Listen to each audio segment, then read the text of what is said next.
This is the Godox Virso S. It comes in single or dual 2.4 GHz wireless transmitters, a hot shoe receiver using Sony's MI hot shoe connection, meaning it's wire-free when connected to compatible Sony cameras, with its very own built-in rear mic for the person behind the camera for up to 3 people recording at once. And it is hands down the most simplest wireless mic system on the market. However, it's not perfect, and more on that later. The range of the wireless mic system is 200 meters, and spoiler alert, when compared to the Rode Wireless Go 2, a similarly priced system, the Godox Virso S had consistently stronger signal. A small detail is the battery life. The DJI mic does 5 hours without charging case. The Rode does 7 hours. The Godox does a staggering 13 hours for transmitter and 17 hours for receiver. Inside of this package, you get extremely good packaging, and it comes with 2 very gigantic wind muffs. It comes with a 3.5mm TRRS cable, a conventional 3.5mm TRS cable, a bag to hold all the contents. It comes with 2 lavalier microphones, a 3-output single USB-C cable, and a printed manual. The wind muff connects via 3.5mm jack. It's an interesting design and it works quite well. On the side is a USB-C port. These mics are quite different. They take micro SD, and you'll need to buy your own micro SD cards. I bought a pair of 64 gigabytes. It cost $12 on Amazon. Should give ample amount of recording. On the other side of the transceiver is a record button, which needs to be pressed for internal recording, and it's a shame that's not done automatically. Looking at the receiver, there's an indented power button, and below that there is a menu button. At the rear facing is a microphone, and that's towards the camera person once it is mounted.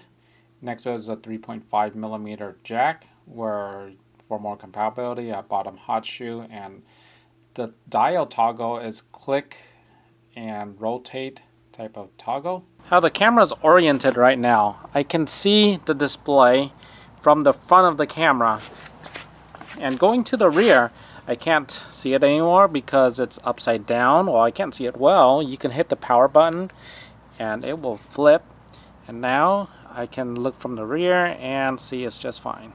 So here's the deal with the memory card. You go on a Mac, you put in the memory card, and you see some files, but you don't see any actual WAV files, and that's because there's an issue. You need this utility to format it. Alright, so we're gonna go format this card. It needs to use MS-DOS, aka FAT32.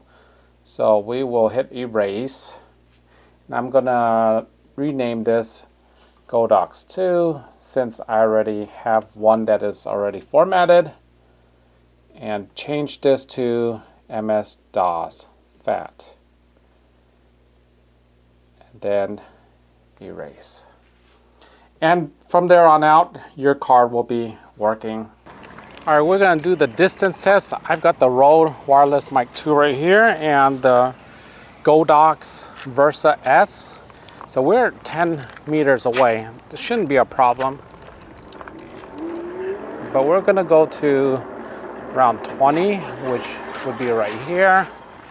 20 meters away. Is it still a problem? I gotta get this Rode fixed really quick. Just put it right here because the volume's kind of low on the Rode. Oh no. They've got music going. Let's see if this picks up on the music. Let's go to 40 meters away. And right here, this is about 40 meters away. And there's a car. And the car is going to be a natural obstruction. Okay, but they're not blocking me. So we're about 40 meters away. Is it going to be a problem? I'm going to go really far because they got music going, and that's going to get me in trouble.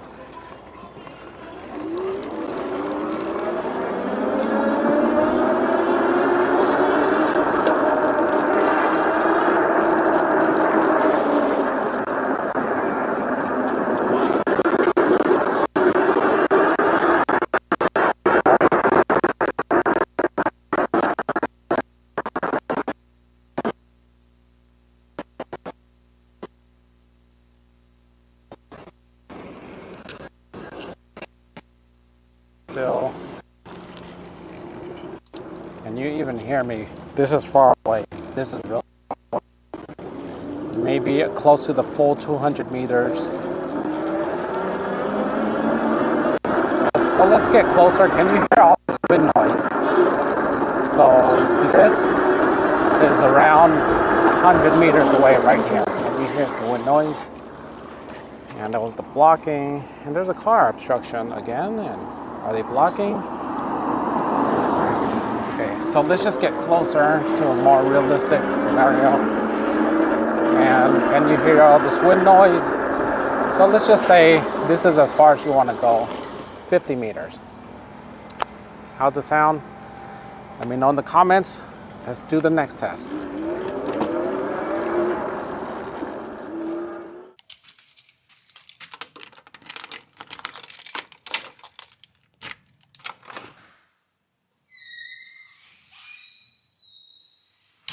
You are listening to the audio of the ZB1 built-in. It probably doesn't sound good. That's why you get an external mic. This is audio with the Godox Virso S1.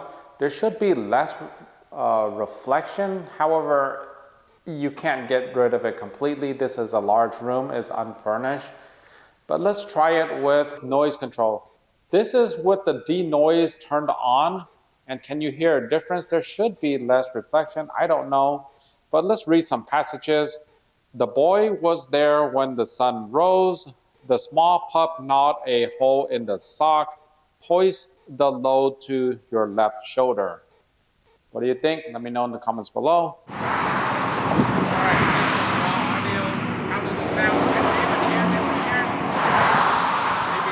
Okay, we're in a noisy street. How does it sound? Hopefully the cars don't run me over. Now I'm going to switch it to the denoise. All right, now the denoise is on. Hopefully that means that I don't have to do any post-processing on the audio channel. Does it work? Hopefully it does. All right, time for the noise floor test. We'll start off with no sound at all.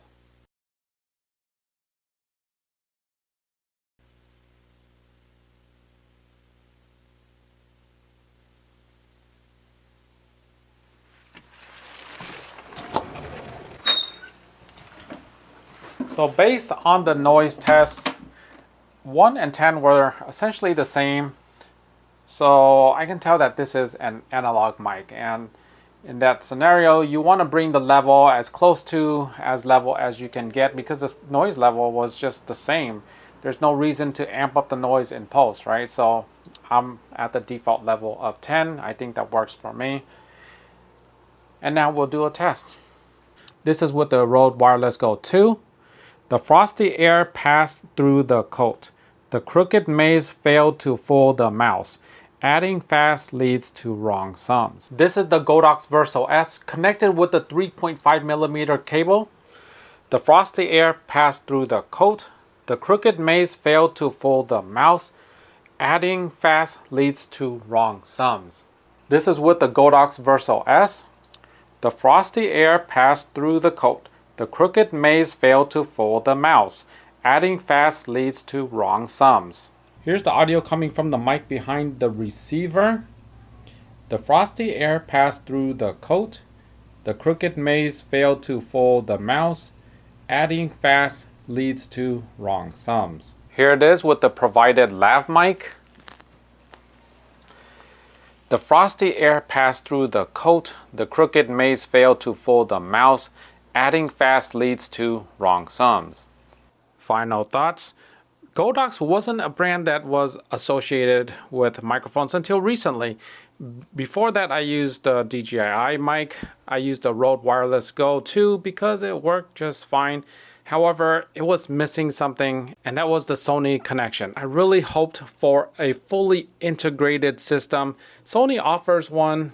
However, they use micro USB, so that is a hard no. I refuse to use micro USB products. And Godox, well, they use USB-C. They use internal recording. It had dual mics plus the receiver on the rear. it was the full package. And if you're a Sony user, you should definitely consider the Godox system, simply because it's so easy to use, simply because you're not going to forget about charging, simply because you're not going to forget about plugging in the cord. The Godox Virso S is a tremendous system. However, it may have some flaws depending on how you look at it, like not having the charging case that comes with the standard model. And it might be an issue for you, probably not, because, well, this ultra long lasting battery is ridiculously good. And on top of that, having a charging case, it's my opinion that I'm not the biggest fan of it. I do have a couple of mics where I do have the case that charges. It's just not all that, because it's just something else that I have to bring around, another electronic item. A single USB cable that charges them all, to me that is good enough. Another downside is that it doesn't have the ability to automatically record onto your SD card. With the Rode Wireless Go 2, when you turn on your microphone, it'll just automatically start recording all the time, and it'll start overwriting all the time. And with the Godox Virso S, it just wasn't a feature. You have to manually click the record button to get that going. Maybe they'll have it in a future firmware update or future version. I will say that as a personal recorder, it works tremendously well, because the red record button is nice and clear to see. And on top of that, when you hit that record button, you can see the red indicator, unlike the Rode system. Another flaw is the size. While it looks quite a bit larger than the Rode Wireless Go 2, it actually weighs the same. So it feels kind of like hollow compared to the Rode. The Rode feels much denser and the Godox feels much lighter. I mean, this can be a positive in that because it's lighter, well, it's not as dense. I believe it should take a fall much better. These devices, they can't really take much damage before they go bad. And hopefully that this larger size means that it can take more of a beating before giving in. So another flaw I ran into is these files. They get written to some obscure 1999 date. So if you're importing the files, it's going to be troublesome because they're under the wrong date, way off. And I couldn't find out a way to do this in the menu. Maybe a future version will have a fix for that. At the end of the day, I'm trying my best to find some flaws of the Godox Virso S, and I can't find that many, none that are deal breakers at least.